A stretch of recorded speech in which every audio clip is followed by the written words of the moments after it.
या प्रशिक्षणाला उपस्थित सन्माननीय गट शिक्षणाधिकारी, सन्माननीय अंबादे साहेब, सन्माननीय सर्व उडेगावचे मुख्याध्यापक, निंबुर्णे सर, पारडीचे मुख्याध्यापक, तसेच आजच्या प्रशिक्षणाला उपस्थित सर्व सुलभ, सर्व शिक्षक शिक्षिका.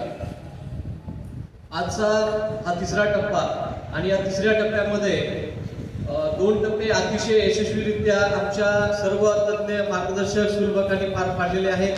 हाही टप्पा पार पाडला जाईल अशी मी आशा बाळगतो. सर्वता ते तुमच्यावर आहे. आणि या प्रशिक्षणामध्ये हे प्रशिक्षण म्हणजे एक प्रकारची चर्चा, सादरीकरण तसेच माहितीचं उत्तम असं व्यासपीठ आहे.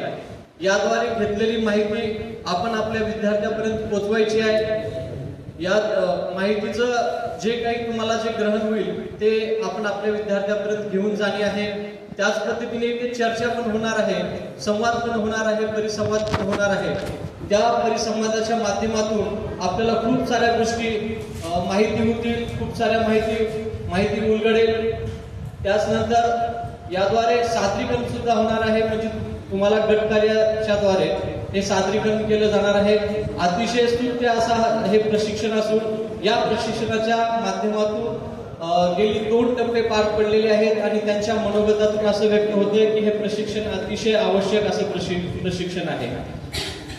ज्या पद्धतीनं पूर्वी हे प्रशिक्षण झाले आणि प्रशिक्षण हे चालतच आलेले आहे आणि या प्रशिक्षणाच्या माध्यमातून जसं मार्टिन लुथर हे अध्यापकाच्या प्रशिक्षणाचे जनक गणले जातात. त्यांनी युरोपामध्ये सर्वप्रथम अध्यापकांना प्रशिक्षणाची आवश्यकता आहे असं विषद केलं होतं. त्यानंतर 1854 मध्ये जो पुढचा खलिफा होता त्या खलिफ्यामध्ये शिक्षकांना प्रशिक्षणाची किती आवश्यकता आहे ते त्यांनी त्या खलिफ्यामध्ये त्या अहवालामध्ये त्यांनी दिलं होतं. असं हे निरंतर म्हणजे 200 वर्षापूर्वीपासून ही चालत आलेली प्रक्रिया आहे. आणि या प्रक्रियेद्वारे शिक्षकांना काय करायचे आहे, नवीन शैक्षणिक जे धोरण येत आहे त्या नवीन शैक्षणिक धोरणाला विसंगत असं ते प्रशिक्षण आहे.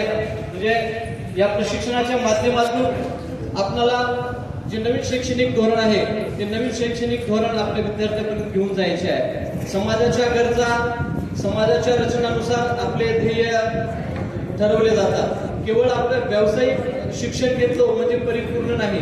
ज्या पद्धतीने शेतकरी हा पारंपरिक शेती करतो त्याला फक्त त्यापुरतच पीक त्याचं येतं, परंतु जर तो आधुनिकतेकडे कळला किंवा नवीन तंत्रज्ञानाचा वापर केला तर त्याचं उत्पन्न वाढतं आणि त्याला भरघोस असं त्याचं पीक येतं. त्याच पद्धतीने आपण सुद्धा हे प्रशिक्षण घेऊन आपल्यामध्ये क्षमतावान व्हायचे आहे आणि हे प्रशिक्षण घेऊन आपण आपल्या विद्यार्थ्यांना गुणवत्तापूर्ण असं शिक्षण द्यायचे आहे. मी जास्त वेळ न घेता मी माझे शब्द आटोपतो आणि पुढील कार्यक्रमाला सुरुवात करते.